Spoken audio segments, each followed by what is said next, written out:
Doctor साहब ने बड़े खूबसूरत अंदाज के इस एल्बम दी मुख्तलिफ तस्वीरों के उत्ते रोशनी पाई। अज की इस इकट्ठ के बड़े खूबसूरत और बड़े महान और बड़े अच्छे अदीब शायर नवाए वक्त के बड़े अच्छे कालम नगार, उन्होंने दावत देने तो पहले मैं ऐसे ही किताब के मौलवी गुलाम रसूल आलमपुरी रहमतुल्लाह अलैह, मैं बहुत सारी किताबों का मुताला किया, लेकिन मैं कलम के उत्ते इन्ने खूबसूरत अशार किधरे भी नहीं पढ़े। आपका अंदाज कितना खूबसूरत है।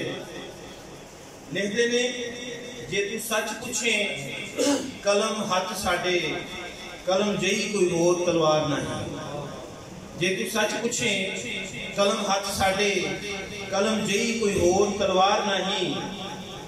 घायल करांगे कलम दे नाल जख्मा, खाली जाम दा कलम दा वार नहीं। वगी कलम दे कदी न जख्म हटदे, तेज कलम की होर हथियार नहीं। कलम दिलां तो कलम कर सुट दी, एक कलम जेड़ कोई बेकार नहीं। दफ्तर राज जहां दे कलम लिख दी, केड़ा शायदा खिदमतगार नहीं। आपकी भरपूर तालियां तशरीफ लियाउंदे ने जनाब अतीक अनवर राजा साहब ते ओ पाकिस्तान को दी इस मुख्य खाली कट दे विच जनाब हसनैन पट्टी साहब की किताब कूक पाकिस्तान कूक दे उत्ते गलबात कर देना।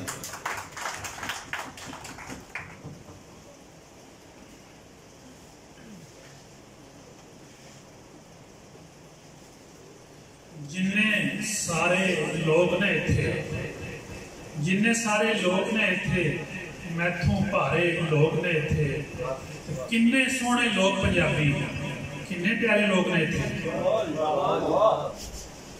बहुत शुक्रिया।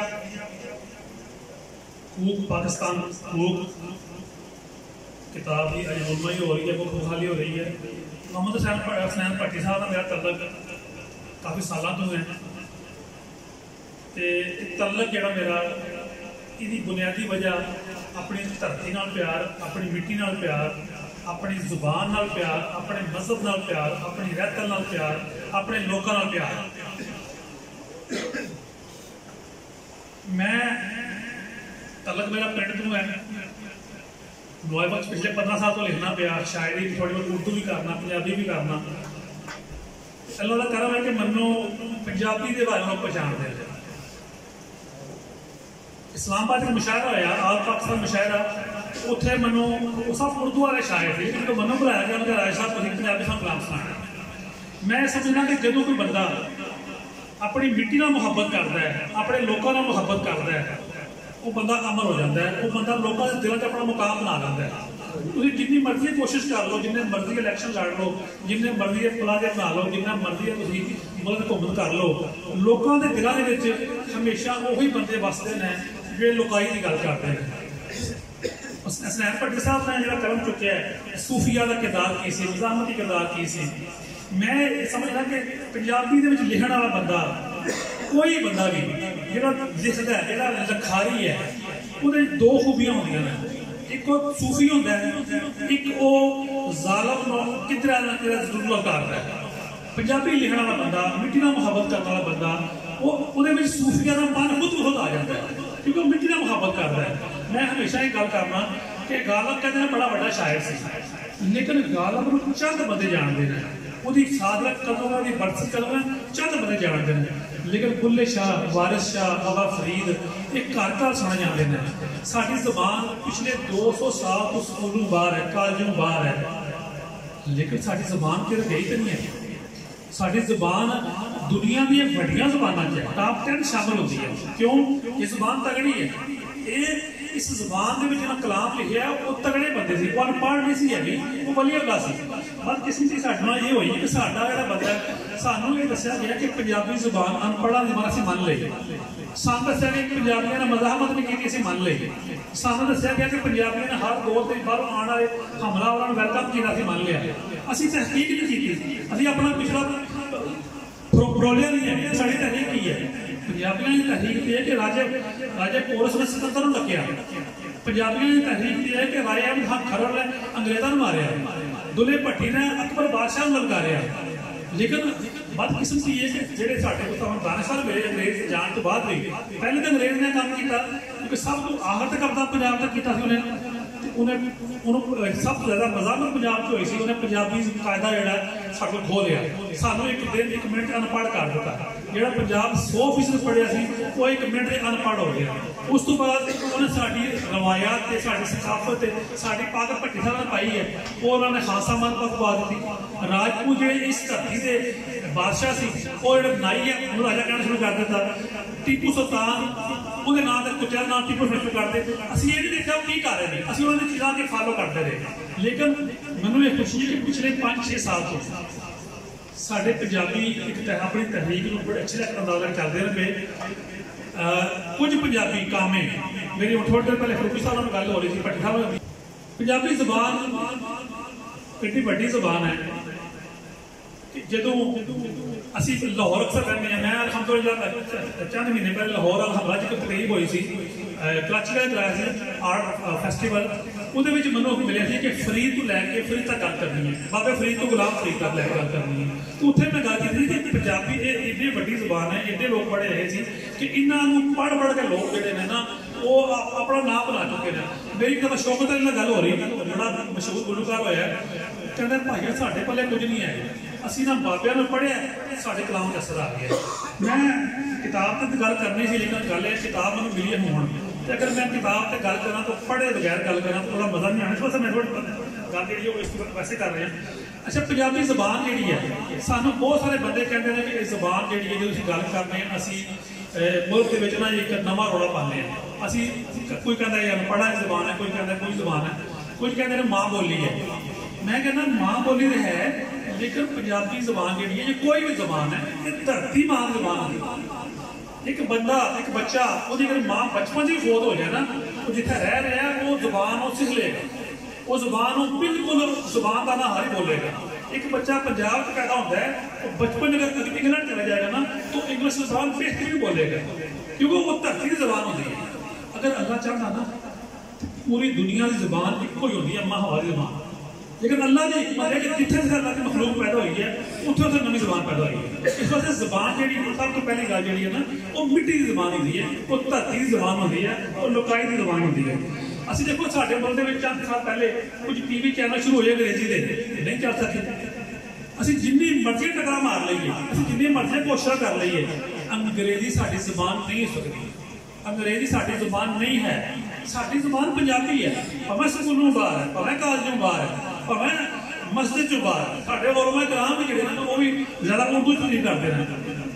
लेकिन इसके बावजूद भी पंजाब जिंदा है, पंजाबी जबान जिंदा है। तो जब तक भट्टी साहब के बंदे है ना पंजाबी जबान होर अगे वधेगी। मैनूं बड़ी खुशी है कि लोग अजकल पंजाबी जबान से मान करते हैं।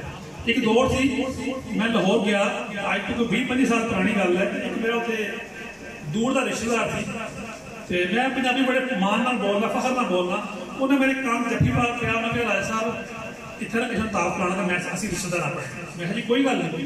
अज तो 4-5 साल पहले मैं अपने स्पेशल करना मेरे घर चलो जी, मेरे घर चलो तो मेरे मैं दसा बच्चे को मेरा भरा है पंजाबी की खिदमत कर रहा है, इन्हू इज्जत मिलियां।